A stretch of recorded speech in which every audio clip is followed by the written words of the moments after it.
본 내용은 정보 제공을 목적으로 제작되었고요. 특정 증권의 매수 또는 매도를 추천하는 것이 아닙니다. 모든 투자 결정에 대한 최종 책임은 투자자 본인에게 있다는 점 먼저 알려드립니다. 반갑습니다. 투자를 통해 세상을 한 걸음 더 깊이 들여다보는 시간입니다. 지난 분석에 정말 많은 분들이 날카로운 의견을 남겨주셨어요. 정말 감사드립니다. 여러분 덕분에 저희 분석이 한층 더 깊어지는 것 같습니다. 자, 오늘은요, 시장에서 가장 뜨거운 질문이죠. 과연 2026년에 무슨 일이 벌어질까? 이 거대한 질문을 AI 슈퍼사이클이라는 키워드로 한번 시원하게 파헤쳐 보겠습니다. 자, 그럼 바로 본론으로 들어가 볼까요? 오늘 우리가 함께 답을 찾아야 할 질문, 바로 이겁니다. 2026년 반도체 시장이 정말 1조 달러, 우리 돈으로 환산하면 무려 1,300조 원이라는 이 어마어마한 벽을 넘어설 수 있을까요? 이 질문이 바로 오늘 이야기의 핵심입니다. 그런데 놀랍게도요, 이게 그냥 가능성 수준이 아니라 거의 확신에 가까운 전망이 나왔습니다. 뱅크 오브 아메리카가 2026년 반도체 시장이 1조 달러를 돌파할 거라고 아주 단호하게 예측을 했거든요. 정말 엄청난 숫자 아닙니까? 자, 그렇다면 도대체 무슨 근거로 이런 얘기를 하는 건지, 그리고 이게 우리 투자에 어떤 의미가 있는지 지금부터 본격적으로 한번 파고 들어가 보죠. 첫 번째 파트에서는요, 일단 큰 그림부터 보겠습니다. 모든 숲을 먼저 보고 나무를 봐야 하지 않겠어요? 지금 시장을 움직이는 가장 거대한 힘, 그 흐름부터 한번 짚어보겠습니다. 자, 2026년 시장 성장의 동력을 뜯어보는 정말 재미있는 포인트가 보입니다. 전체 반도체 시장이 한 29% 성장할 걸로 예상이 되는데 진짜 주인공은 따로 있었어요. 바로 메모리입니다. 무려 48%, 거의 50%에 가까운 폭발적인 성장이 전망되는데요. 이건 메모리를 뺀 나머지 반도체 성장률 22%를 그냥 압도해버리는 수치죠. 한마디로 메모리가 시장 전체를 하드캐리하는 강력한 엔진이 될 거다, 이 말입니다. 아니, 그럼 이 엄청난 메모리 수요, 대체 어디서 오는 걸까요? 정답은 아주 명확합니다. 바로 AI 데이터 센터죠. 2030년이면 1.2조 달러, 그러니까 1,500조 원이 넘는 시장으로 커질 이 거대한 시장에서 AI 서버가 차지하는 비중이 무려 80%예요. 결국 전 세계가 AI 모듈 훈련시키고 서비스하려고 서버를 미친 듯이 늘리는 이 경쟁이 그대로 메모리 수요 폭증으로 이어지고 있는 겁니다.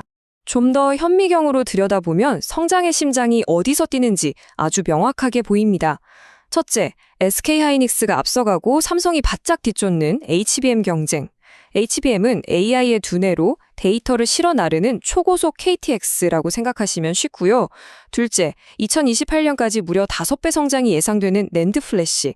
이건 AI가 공부할 데이터를 쌓아두는 거대한 국립중앙도서관 같은 거죠. 그리고 마지막으로 일본에서 가격이 치솟고 있는 DDR5 메모리. 이건 AI가 실제로 일하는 넓고 쾌적한 책상이라고 할 수 있습니다. 이 세 가지가 바로 성장을 이끄는 삼두마차인 셈입니다.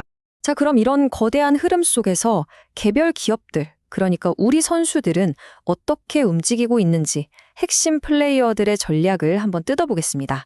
먼저 삼성전자부터 볼까요? 3분기 HBM 매출에서 드디어 마이크론을 제쳤고 특히 구글 물량의 61%를 확보하면서 본격적인 반격에 나선 모습입니다. 여기에 최첨단 2나노 공정으로 엑시노스 2600 칩 양산에 들어가는 등 기술력도 과시하고 있죠. 다만 2026년 이익 전망치가 디램 가격에 따라서 65조에서 112조 원까지 편차가 굉장히 커요. 그러니까 디램 가격에 따라 실적이 롤러코스터를 탈 수 있다는 변수는 여전히 남아있는 거죠. 최근에는 DDR5 가격을 100%나 올렸다는 루머까지 돌고 있습니다.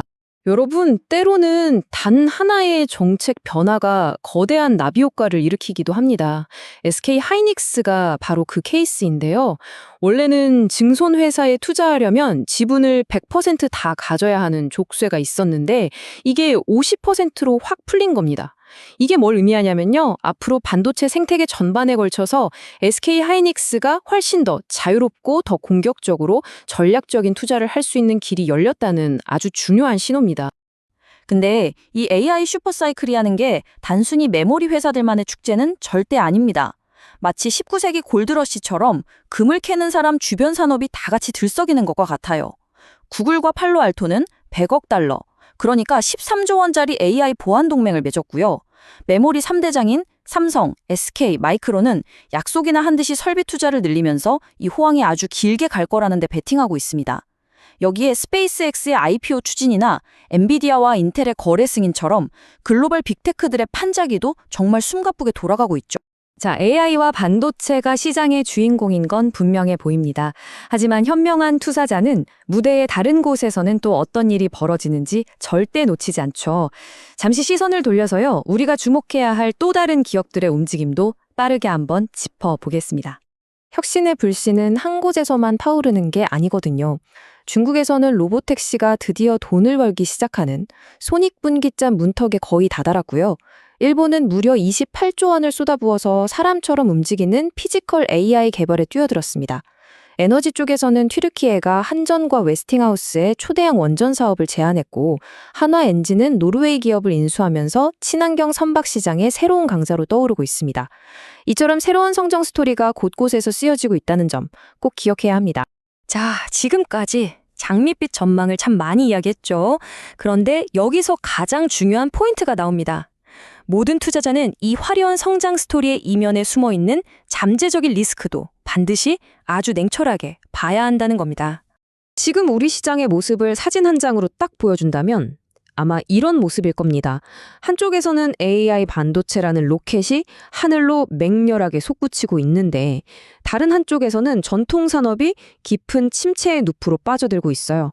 한겨레 보도를 보니까 여수 석유화학단지 상가 공실률이 무려 35.1%에 달한다고 합니다.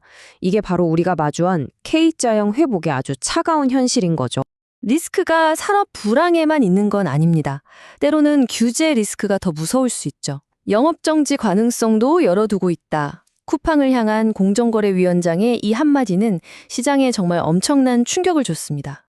지금 쿠팡은 말 그대로 엎친 데 덮친 격, 이중고를 겪고 있습니다. 공정위로부터는 영업정지라는 초강수까지 거론되는 규제 압박을 받고 있고요. 동시에 국세청으로부터는 미국 본사를 직접 겨냥한 특별 세무조사까지 받고 있는 상황입니다. 투자자 입장에서는 정말 불확실성이 극에 달한 상황이라고 볼 수 있겠죠. 고성장 산업의 대표 주자인 바이오 분야도 예외는 아닙니다. 글로벌 제약사 머크가 개발하던 폐암 치료제의 가장 중요한 임상 3상이 안전성 문제 때문에 FDA로부터 부분 중단 명령을 받았습니다. 이건 아무리 유망해 보이는 성장 산업이라도 임상 실패라는 한 방에 무너질 수 있는 치명적인 리스크를 항상 안고 있다는 걸 다시 한번 보여주는 사례입니다. 자, 이 모든 기회와 리스크를 종합해 볼 때 우리는 과연 2026년이라는 이 거친 바다를 어떻게 항해해야 할까요? 마지막으로 이 파도를 헤쳐나갈 핵심 투자 전략을 딱 정리해 드리겠습니다. 2026년을 위한 투자자 체크리스트 딱 4가지입니다. 첫째, 시장의 가장 강력한 엔진인 AI와 반도체 슈퍼 사이클이라는 메인 테마에는 반드시 올라타야 합니다. 둘째, 모든 배가 함께 뜨지 않는다는 K자형 현실을 직시하고 옥석을 가리는 날카로운 안목이 그 어느 때보다 중요합니다. 셋째, 쿠팡이나 SK 사례처럼 시장의 판도를 뒤흔들 수 있는 정책과 규제 리스크에 대한 안테나를 항상 쫑긋 세우고 있어야 합니다. 마지막으로 한 곳에 모든 걸 걸기보다는 분산 투자를 통해 변동성에 대비하고 긴 호흡으로 시장을 바라보는 지혜가 필요하겠습니다. 자, 마지막으로 여러분께 이 질문을 던지면서 마무리하겠습니다. 지금처럼 하나의 거대하고 강력한 트렌드가 시장 전체를 이끌어갈 때 우리는 리스크를 줄이기 위해 더더욱 분산 투자를 해야 할까요? 아니면 오히려 이 기회를 놓치지 않기 위해 소수의 핵심 주도주에 집중해야 하는 시기일까요? 이 흥미로운 질문에 대해 여러분의 깊이 있는 생각, 댓글로 자유롭게 나눠주시면 좋겠습니다. 오늘 분석이 도움이 되셨다면 구독과 좋아요 잊지 마시고요. 이상 투자를 통해 세상을 이해하는 시간이었습니다.